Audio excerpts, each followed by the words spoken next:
Salam alaikum, chers frères, chères sœurs, bienvenue sur Mizan TV. Dans la chronique d'aujourd'hui, je vais vous parler d'un terme ô combien utilisé aujourd'hui, le terme djihad. Djihad, d'ailleurs, qu'on traduit en français par la djihad, c'est-à-dire quand on l'utilise avec l'article des définitions féminin, alors qu'en fait, il est masculin. On dit le djihad. Pourquoi ? Parce qu'en arabe, le mot djihad signifie effort. Et l'effort en arabe, il est masculin aussi, on dit le juhd.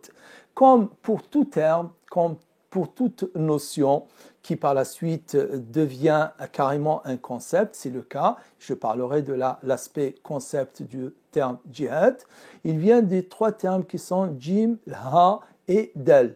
Et en les attachant, ça nous donne juhd. Et le juhd, c'est quoi en arabe ? C'est l'effort. Donc littéralement, si on veut, contrairement à ce que on peut lire ici et là ou entendre chez les uns ou les autres. Littéralement, le djihad ne signifie pas combat, mais il signifie effort. Et en arabe, pour parler de combat, on a d'autres termes. On a le terme qital, on a le terme harb, et pour parler de bataille, on a le terme de ma'raka, etc. Mais le terme djihad, c'est l'effort. Et bien entendu, dans ces efforts-là, il y a notamment le cas échéant, je dis bien le cas échéant, le combat.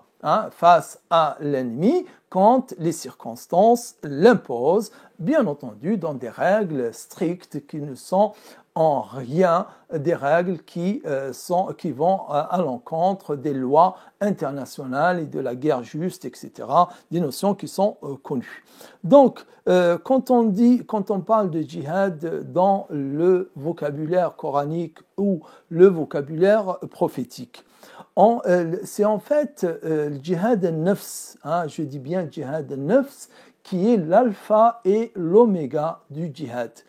Attention, comprenez bien que je ne veux pas dire, parce que là c'est une erreur dans laquelle tombent certains musulmans quand ils veulent défendre cette notion, d'évacuer comme cela le combat, c'est-à-dire la notion de guerre, et de dire le djihad, c'est uniquement le djihad al-nafs. Là c'est faux, parce qu'on peut trouver des définitions chez d'autres savants, dans d'autres dires ou versets, et ça va mettre les gens dans l'embarras et mettre les gens dans la confusion. Non, le combat existe, mais ce n'est qu'un aspect.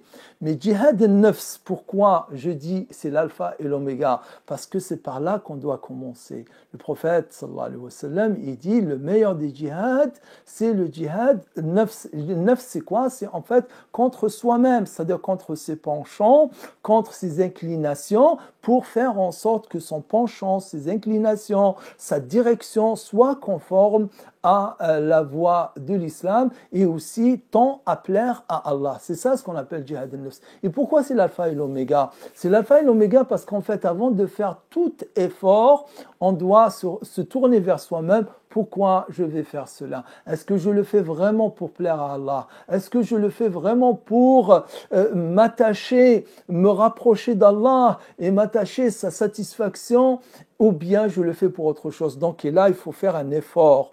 Il faut faire un effort pour son propre examen de conscience, pour vraiment chercher au fond de soi s'il y a de mauvaises intentions ou bien son intention, elle est mélangée avec d'autres visées ou avec d'autres intérêts qui sont plutôt pour la satisfaction de soi, pour son orgueil, pour sa vanité, etc. Et au final, quand on aura tout fait, le djihad al-nafs et encore le faire, pourquoi ? Pour rester humble et aussi espérer que Allah agrée de la personne qui a fait l'acte, il agrée de lui cet acte. Mais sinon, on parle du djihad al-shaytan. Il y a des hadiths djihad al-shaytan, c'est-à-dire faire l'effort contre Satan et ce qu'il peut suggérer ou susurrer comme penchant ou déviation. On parle de djihad al-walidain. Un homme vient voir le prophète sallallahu alayhi wa sallam, un jeune homme, il lui dit au prophète, je veux sortir avec toi en expédition. Il lui dit, ou en combat. Il lui dit, est-ce que tes parents sont vivants ? Il dit oui. Il lui dit, va faire le djihad avec tes parents. Bien entendu, le prophète sallallahu alayhi wa sallam, il ne l'a pas envoyé pour combattre ses parents.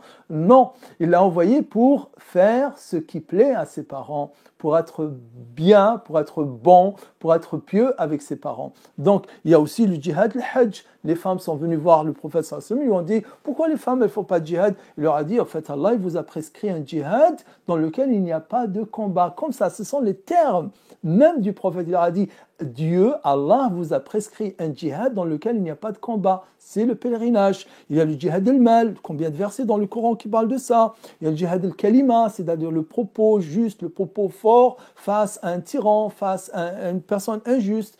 Et parmi les différentes catégories, il y a le combat contre l'ennemi, bien entendu selon des règles strictes. Et un homme, une personne, un groupe ne peut pas déclarer la guerre. La guerre n'est déclarée que par un État légitime, par exemple. Voilà, cette notion qui reste encore riche. J'espère avoir au moins montré quelques-uns des aspects fondamentaux. Je vous dis assalamu alaikum et à une prochaine chronique sur Mizan TV.